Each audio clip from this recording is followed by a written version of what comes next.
Во петочното издание на регионалните вести ќе гледате. Група родители на ученици во основното училиште Гоце Делчев од Тетово се жалат дека нивните деца не се безбедни кога одат на училиште.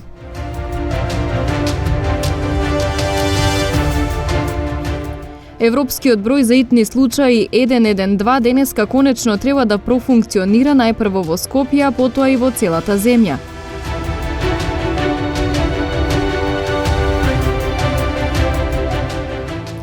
Триесет и девет пешаци санкционирани во акциска контрола за нивното однесување во сообраќајот.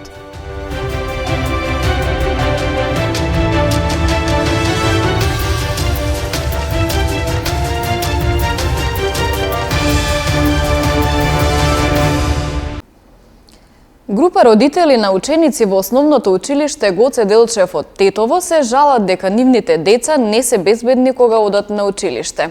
Опасност за нив представува сообраќајниот хаос и уличните кучиња, кои тука се собираат поради контејнерите поставени до влезот. Последната случка кога девојче било удрено од автомобил на улицата пред влезот на основното училиште Гоце Делчев во Тетово ги алармираше родителите да побараат решение од училишната управа и од надлежните институции за поголема безбедност на нивните деца.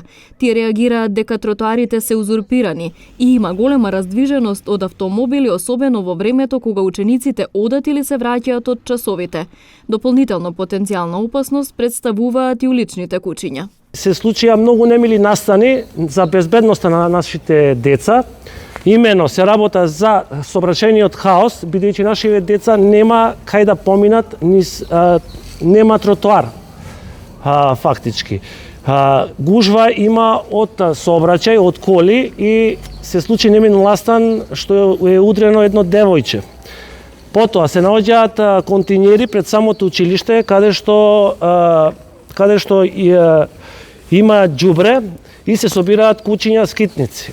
Денес имаме состанок и со директорката на кој беше укажано овие ситуации. Меѓутоа и она поднела многу барања до сите институции каде што не е одговорено нити се преземени мерки. Секој ден родители страхуваме кои да деца во училиште. Тие страх, еден го изгрази кола, да го удри возило, да го искаса куќе. Не само кај нас, сегде е хаос. Тука има и музичко училиште подоле. Не можат да поминат. Газимо преку смет, се базиш од коли, не знам што да кажам, значи страшно. Бараат регулирање на сообраќајот и зголемено присуство на полициски службеници, како и дислокација на контејнерите. Во спротивно најавуваат бојкот на наставата или блокади. Да се преземат мерки да се отстранат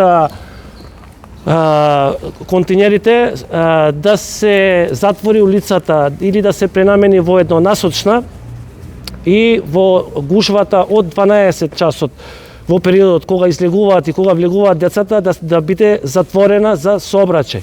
Да се забрани строго за тешки товарни возила, како што гледате проаѓаат и тешки товарни возила. Од општина Тетово велат дека ќе ги разгледаат барањата и доколку се покаже дека е потребно и оправдано, ќе се воведе еднонасочно движење на возила на улицата Иво Лола Рибар, по претходна согласност од СВР Тетово. Од полицијата пак најавија дека наредните денови дополнително ќе се засили полициското присуство. Според нив круцијален проблем е неадекватната инфраструктура во тој дел од Тетово, која не одговара за постоечката и идна поголема фреквенција на возила и луѓе. Од понеделник ќе почне скрининг тестирање по случаен избор кој треба да покаже дали и каков имунитет на COVID-19 има населението во земјава. Председателот на Комисијата за заразни болести Александар Петличковски во гостување на Сител истакна дека тој ќе и помогне на Комисијата и на државата во планирањето на идните активности. Планираме почнувајќи од понеделник, веројатно до петок, ако не собереме доволен број на испитаници и ќе го продолжиме и за следната недела, очекуваме да дознаеме во овој момент, една година после првичното тестирање, каква е серопреваленцата, односно колку од тестираните луѓе, ова тестирање го планираме за град Скопје, но има можност, еве денес баш разговаравме со министерот за здравство, има можност да добиеме, да го прошириме малку и на Македонија и да добиеме пореални податоци за имунизацијата во овој момент. точно пред една година кога го правевме испитувањето, немаше достапни вакцини и тие 30% на серопозитивни испитаници се должеа исклучиво на прележена болест. Сега имаме многу повеќе прележани и имаме дел од испитаниците сигурно вакцинирани, така што ќе добиеме насока тоа со 1000 испитаници од Скопје или 2-3000 од Македонија, нема да имаме најпрецизни податоци, но навистина ќе имаме патоказ на каде се движиме, а тоа ни е неопходно за да може да ги планираме следните мерки како комисија и како држава. Со еден повик на 112 на располагање ќе бидат сите служби, истакна директорот на Центарот за управување со кризи Стојанче Ангелов. Тој додаде дека се работи за сложен систем, но дека ќе се гради во движење. Од денес во Република Северна Македонија започнува да функционира линијата за итни повици 112 како единствен повикувачки број кој што важи на целата територија на Европската Унија. Наместо досегашните 192, 193, 194, 195, односно полиција, брза помош, противпожарна единица или ЦУК, граѓаните со едноставно вртање на 112 може да добијат било која услуга, односно доколку имат било каков фитен случај и потреба од државата. Ние за почеток ќе стартуваме на територијата на градот Скопје, откако ќе го тестираме системот, после 10 дена ќе почнеме со територијата на целата држава, бидејќи се работи за комплексен систем кој што во себе обединува неколку различни субјекти, министерства, потоа противпожарните единици кои што со устав се децентрализирани, односно се во надлежност на самите општини, и итната медицинска помош. На единствениот повикувачки број граѓаните ќе добиват услуга без разлика за каква опасност се работи. Физички напади, пожар во патничко моторно возило во Тетовско Милетино. Следуваат деталите од полицискиот билтен. Полициски службеници вчера околу 11 часот и 45 минути на улица 146 во Тетово со судска наредба привеле 27 годишен тетовец за издржување на затворска казна, пошто тој бил спроведен во казнено-поправната установа Затвор Тетово. Вчера околу 17 часот и 15 минути пак на улица 180 во Тетово со судска наредба приведен е 33 годишен тетовец за издржување на затворска казна во казнено-поправната установа Затвор Тетово, каде што набрзо бил испроведен.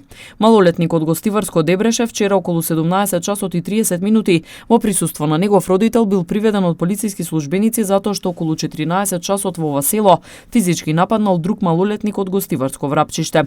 Според пријавеното, тој во нападот користел метален предмет. Се преземаат мерки за расчистување и документирање на случајот. 21 годишна жителка на Гостиварско село вчера вечер во 23 часот и 20 минути пријавила дека околу 21 часот и 10 минути во Тетовската клиничка болница физички била нападната од нејзината 36 годишна мајка. Се преземаат мерки за расчистување и документирање на случајот. Вчера во 10 часот 54 годишен тетовец пријавил дека од дома се оддалечил неговиот 26 годишен син, кој имал здравствени проблеми. Се преземаат мерки за пронаоѓање на лицето. Денеска пак околу 1 часот во СВР Тетово било пријавено дека во Тетовско Милетино настанал пожар во патничко моторно возило со тетовски регистарски ознаки, сопственост на 29 годишник. Пожарот бил изгаснат, а повредени лица нема. Увид ќе се врши во текот на денот.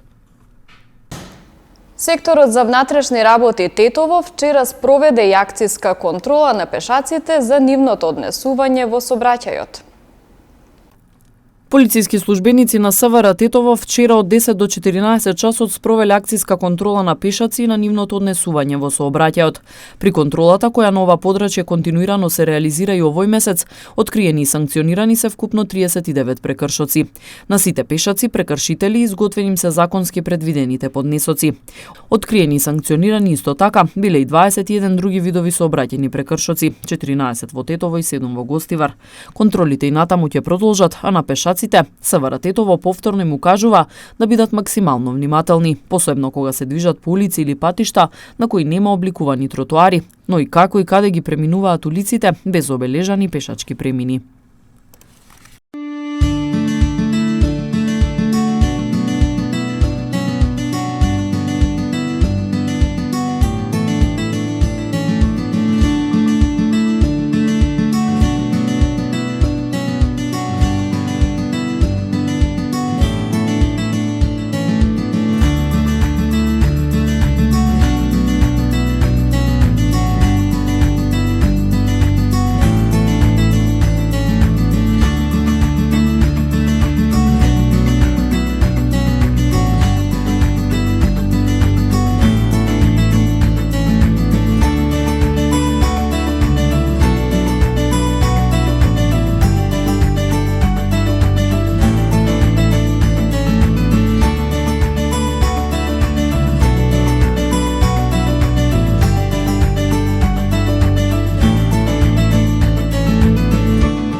Овде ги завршуваме регионалните вести. Ви благодарам на вниманието со кое не следевте. Пријатно!